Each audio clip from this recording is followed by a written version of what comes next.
knowing ourselves from finite beings to infinite beings. And, you know, that's cool, but it just seems like I feel like I have this perspective that, you know, we're just kind of like bored as high dimensional entities, and we kind of just want to, you know, play a game to, you know, experience ourselves as separate. And, you know, to me that just seems like we're just like guinea pigs. I don't know. So I'm kind of just, you know, at a loss with trying to figure out why we're even doing this. Please and thank you. You are your own guinea pig. You're not anyone else's guinea pig, and you're not bored as higher entities. You simply see the excitement and the value and advantage of doing things in different ways according to what's possible in existence. So don't necessarily have to bring boredom into it. You don't have to bring the idea of victimhood into it by referring to yourself as a guinea pig. If you are a guinea pig, you're your own guinea pig. So sometimes you might decide it's going to be very exciting to go into a particular reality so you can pig out in a different way. Hi there. Thank Hello. you, Bashar, for taking my call. It is our pleasure and our passion to do so. What would you like to discuss? I'm curious about, since consciousness takes place at the subconscious, and unconscious level, is this unique to the human experience, or do others as well, other species, have those three forms of consciousness?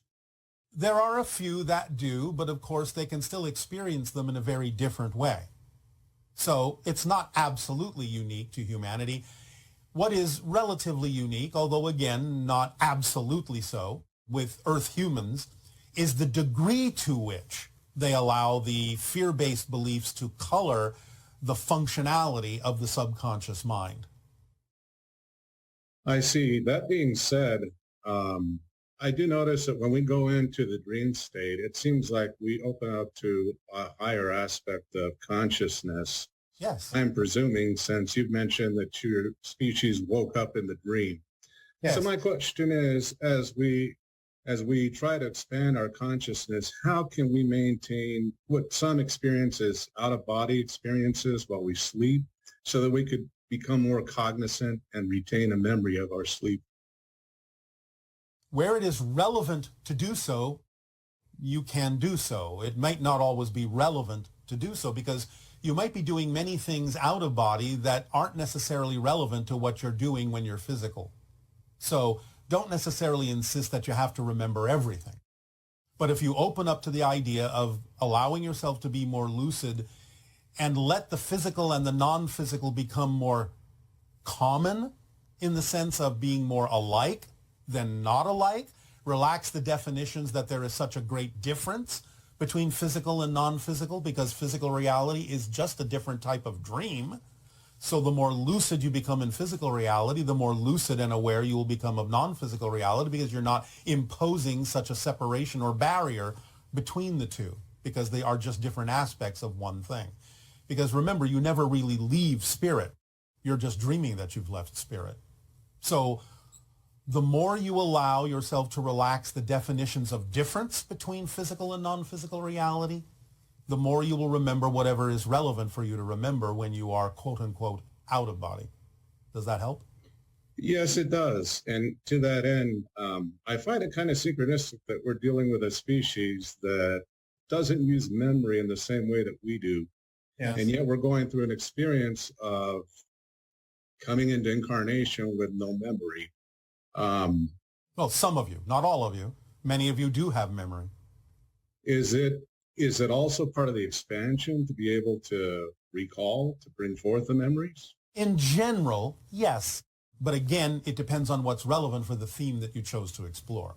It's not necessarily relevant for everyone to do it that way, but it is becoming more generally possible and probable with the children being born on your planet over the last few decades, yes. So along those lines, I could develop it if I chose that theme, because I feel like I'm exploring consciousness as a theme, and to that end, I seem to have woken up to some of the clairaudience experiences, yes. And it's like when I leave the dream state, I wake up hearing conversations ensue or take place that apparently I'm doing while I'm dreaming. Yes, all right. So again, that So may be part of the process of creating more similarity between physical and non-physical reality for you by crossing that divide, by allowing conversations and awareness to cross that divide and start leaking into your physical reality from the non-physical one. I was also curious if I had an experience in 2008 where I actually have a recollection of being on board a ship, but I don't know who those beings are. Would it be possible? Would you be able to determine that? Well, most likely you're dealing again with grays and hybrids because that's the typical people you will be dealing with regard to those memories of being aboard ships. It doesn't mean that there aren't other beings there from time to time as well, like the mantis and so on and so forth. But in general, it will mostly be the grays and the hybrids. Sometimes you'll get the things like tall whites and other kinds of beings that have references and familiarity to some people on your planet. But again, generally, hybrids and grays. And so when those exchanges occur, are we in some form of astral where, we meet halfway from where they're at? Usually, not always, but usually. Sometimes there is actually an altered physical reality in which you still are kind of physical, but not exactly in the same physical reality that you consider to be your physical reality when you are, quote unquote, awake. I see. It can just be a shift into a parallel reality that is very similar to yours, but also contains qualities of the astral realm. I see. All right. And so I also do recollect having an experience being out of body when I was in the hospital in a certain case. At that time, I had a being actually, I think, assist me in coming out of body because I was dealing with a lot of pain. Yes, that's not uncommon. It's not uncommon to have your guides or other beings help in those situations. Yes. I found it fascinating because when I got out of the body, the being was actually looking at me above the hospital bed. And so I could see myself and I could see the being, but he wasn't looking at me in the bed. He was looking at me directly where I was out of body. Yes, because you were more in that being's reality at that point. The body in that sense was in another reality that is not necessarily as relevant to that being. And so once again, I guess, unless it's part of my theme, those memories of what took place when that took place seem to elude me. It's all right. Again, you remember enough at the moment.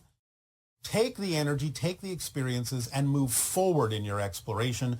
Don't necessarily think that you always need to look back. Great. Wonderful. All right. Sounds great. I appreciate the time, and I wish you unconditional love and gratitude for your service. Unconditional love to you as well for yours. Thank you. Good day. Good day. And pleasant dreams. So that we can be consciously aware of all three. And would there be an advantage to our physical experience that way? As long as you are physical, you will not completely dissolve all three, but you can allow them to work more efficiently together and mirror the physical version of a higher mind. But while you are physical, all three are somewhat necessary so that you can experience timing and processing of whatever information your conscious mind truly needs at any given moment. So there will always be some slight holdback, some slight process of funneling the information that's necessary at any given moment through. But yes, you can allow, by accelerating yourself, by raising your frequency, the barriers to become less solid so that they can work together, all three divisions can work together much more efficiently, much more fluidly. Okay. And this person says, I'm interested in why we are specifically among all the other options for who or what we could be as a unique expression. So I guess why we are who we are. How is it possible for us to have preferences if we all come from unconditional love? Because it is unconditional by the very definition of the word, you can be whatever you choose to be. Therefore, you choose whatever theme of exploration at any given moment your consciousness believes will allow it to experience what it needs for its own growth, whatever it is interested in, exploring in that sense. So you have the freedom to choose whatever you wish. Do we have the option of choosing to come to Earth to do negative things? You do have that option, but again, remember that when you say negative, a lot of times you will choose negative mechanisms to do positive things. For example, the idea that you are limiting your consciousness in order to have a physical experience is a positive utilization of a negative mechanism because you are imposing a limitation for various positive reasons, for experiential reasons, on your broader consciousness. So yes, in the way that you meant the question, it is possible that you may see that someone doing something that would be considered to be negative could inspire others to act positively and perhaps change things in a more positive direction by having something negative to push against. Is there an optimal way to meditate? And is there like a best length? And is 10 minutes just as effective as 1 hour? Or? Not necessarily. It takes about 15 minutes for the neurological pathways of your brain to rewire themselves effectively in a lasting way. So the idea of whatever form of meditation you are attracted to would be the best thing for you, the best permission slip. And we would say optimally, allow yourself at least 15 minutes. You can go for longer. You can go for an hour. Again, it depends upon how you decide to adjust it that works best for you. But at the very minimum, 15 minutes is usually required for most physical individuals to allow for the appropriate amount of rewiring of the brain to be effective in terms of making the changes that you typically seek to make. Okay, thank you. Following up from the guilt and responsibility transmission, is guilt always an indication that there is an energy alignment necessary, or can that mechanism get out of whack a bit? Is it possible for us to have a habit of unnecessarily being guilty when we feel guilty about things that we don't even need to really be adjusted about? And if so, how can we know the difference and clean up the confusion and the energy alignment mechanism can work as intended? The sensation you call guilt, that you recognize as guilt, is always an indication that there is a misalignment within you or a negative belief at work. Otherwise, it's just awareness and recognition of something. It doesn't necessarily have an experience of guilt attached to it if you're just aware of something from a neutral position. The idea of being guilty when you know you have no need to be guilty in that sense is one of the results of actually giving in to the negative definition, the negative belief system, because again, it keeps attempting to perpetuate itself and thus continues to perpetuate the guilty feeling even when you intellectually know there's no reason for you to experience guilt. So that is simply a residual side effect of, or an echo, if you will, of having given in to the idea of the negative and fear-based belief that creates the initial guilt feeling to begin with. The idea, again, is to recognize that it comes from a fear-based belief, to explore and investigate yourself with honesty about what that belief could be, and truly get to the core understanding of what the fear-based belief is telling you as a story, to allow yourself to really see the details in that story and recognize that they are generally nonsensical when you get to the heart of the matter. That is how you can dissolve any reason to keep perpetuating the idea of guilt and allow yourself to let that go. So as an example, survivor guilt, is there a way to transmute that? Or is that happening at such a deep level? And it seems a little different than normal guilt. It is not. It is not different because it still is the result of harboring a negative belief that you could have done something, and in some senses it robs other individuals who may have passed on of their choices. So to be guilty about the fact that you are still alive while someone else may have died is, again, nonsensical, because you are not allowing yourself or allowing them to have made their choices from a higher level. You're not trusting the timing of what's going on. Now, this doesn't mean that the idea of what causes the death cannot be mitigated, cannot be changed in the future for other people. But the idea of whatever it is that does happen, even if it results in someone else's death, must simply be recognized as the result of belief systems or themes or choices that they have made, even unconsciously. And to be guilty about being someone who remains alive, in some sense, dishonors the choices that they made, instead of utilizing those to make differences in your own life and in your own understanding about your connection to those who have passed on into spirit. So survivor guilt, again, is simply a residual recognition of the fact that you've been holding on to fear-based beliefs and negative beliefs about your own worthiness to be alive, about the choices you are making. And it can be used in a positive way to correct anything that might have been a misunderstanding, a misinterpretation, or a miscalculation in your own life. But the idea of holding on to the guilt does not allow you to move forward, nor does it allow you to develop a recognizable relationship with those who have passed on in a way that can serve you and in a way that honors them for their choices. You talk sometimes about how there are consequences to our choices and actions. Yeah. How can we hear the word consequences so that we don't perceive it in a negative or punitive way? Sometimes I fear consequences catching up with me from past mistakes, even though I've already healed, learned from them, and brought myself back into alignment. How can I release that fear and work with this teaching in a more positive way?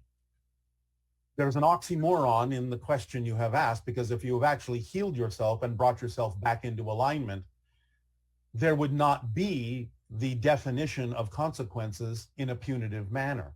So when you say that you are still experiencing a punitive definition of a simple neutral consequence of an action taken, then you're not in alignment. You have not brought yourself back into alignment. There is still a fear-based belief at the heart of your experience. But look at it this way. A consequence is simply the neutral result of an action taken. Let us say, for example, you simply drop a ceramic cup. The consequence of dropping it may be that it actually shatters on the floor. Is the shattering on the floor a punishment? No. It is just the neutral consequences of having dropped the cup in a gravitational field. The fact that you would say, oh, I am being punished now because the cup shattered, is simply the result of a nonsensical negative belief system. So by recognizing the nonsense in the idea of defining something that is simply the neutral result of an action taken, but keeping upon it the idea of self-judgment, then you can more easily separate the concept of punitive definitions from a neutral consequence. Can you tell us the best way to follow the higher mind? How can we trust and understand its messages? And is it possible to follow the messages of the higher mind without first working with the shadows of the subconscious mind?